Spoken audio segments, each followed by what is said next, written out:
Hello दोस्तों, नमस्कार। आप लोगों का मेरे चैनल में स्वागत है।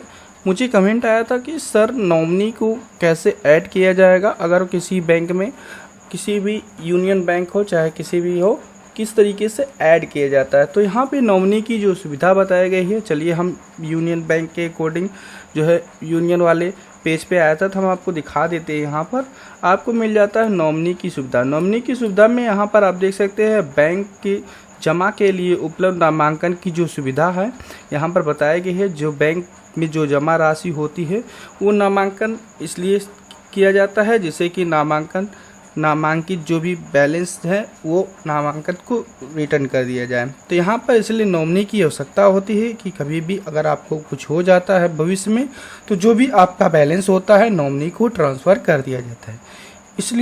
इसीलिए दोस्तों नॉमिनी की आवश्यकता होती है यहाँ बताया गया। तो यहाँ पर बताया गया है एकल हो या संयुक्त जमा खाते के लिए सिर्फ एक ही नॉमिनीकृत व्यक्ति हो सकता है। यहाँ बताया गया है एक जमा करता हो चाहे अनेक, तो सबके लिए आपको एक ही नॉमिनी रख सकते हैं। ये नहीं कि 2 या 4 या 10 नॉमिनी की संख्या ऐड कर दी जाए, एक ही नॉमिनी व्यक्ति बनता है।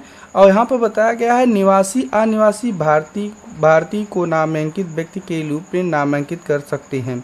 यहाँ बताया गया है या इंडिया में बिलोंग कर रहा हो, इंडिया से बिलोंग कर रहा हो या इंडिया से बाहर का हो, वो नॉमिनी आप किसी भी व्यक्ति को बनाकर रख सकते हैं। ये इंडिया को चाहे विदेश का हो, किसी को नॉमिनी आप रख सकते हैं। यहाँ पर बताया गया है लेकिन यहाँ पर परंतु प्रत्यावर्तनी भारतीय रिजर्व बैंक का अनुमति के बाद ही किया जाएगा। लेकिन बैलेंस जो आपको कुछ हो जाता है तभी ट्रांसफ़र किया जाएगा जब रिजर्व बैंक गाइडलाइंस के अकॉर्डिंग जो भी आपकी क्राइटेरिया है वो पालन करेंगे तभी आपको ट्रांसफ़र की जाती है। तो यहाँ पर ये प्रक्रिया नॉर्मली है दोस्तों कि आप यह जानते हैं आप इंडिया से बिलोंग करते हैं तो इंडिया का ही कोई कैंडिडेट का आप नॉमिनी बनाएंगे।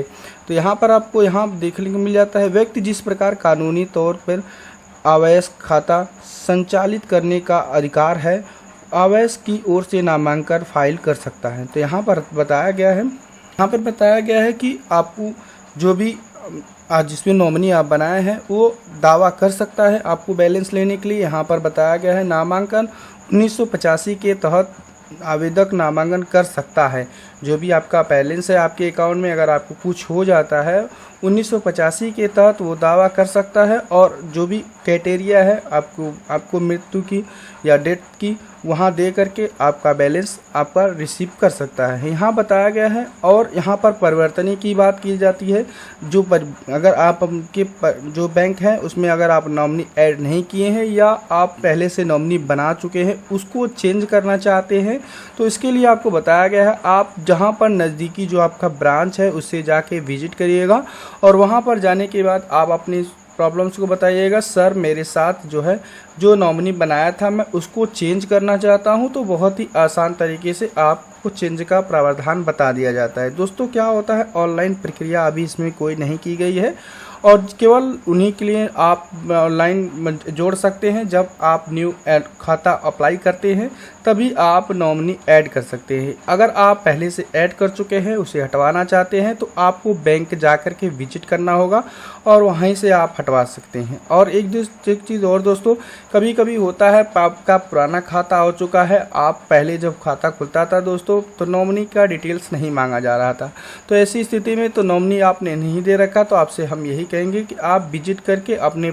जो अकाउंट है या बैंक है उससे में आप विजिट करिए, आप अपने ऐड कर लीजिए नॉमिनी, जिससे कि आपको बैलेंस रिसीव करने या निकालने में परेशानी ना हो। बहुत सारे कैंडिडेट ऐसे हैं नॉमिनी नहीं जोड़े हुए हैं और उन्हें मालूम नहीं है कि हमारा खाता में क्यों नॉमिनी है या नहीं है। तो दोस्तों हम पहले आपको बता दें, पहले आप जाके विजिट करिए और वहां अपने बैंक अकाउंट में नॉमिनी बहुत ही जल्द से जल्द अपडेट करवा लीजिए, जिससे कि अगर आपको भविष्य में कुछ हो जाता है आपका बैलेंस उस नॉमिनी को वितरित कर दिया जाता है। जिससे अगर कभी कभी होता है कि बैंक अकाउंट में नॉमिनी ही नहीं होता है तो ऐसी स्थिति में आपको बहुत सारी प्रॉब्लम्स की क्रिएट करनी होती है, जिससे कि आपको संबंध दिखाना पड़ता है, संबंध प्रमाण पत्र बनवाना पड़ता है और यहाँ पर आपको बहुत सारी क्राइटेरिया का फॉलो करना पड़ता है। लास्ट में पता चलता है कि आपका बैलेंस नहीं मिल सकता क्योंकि उन्होंने नॉमिनी ही नामांकित नहीं किया था।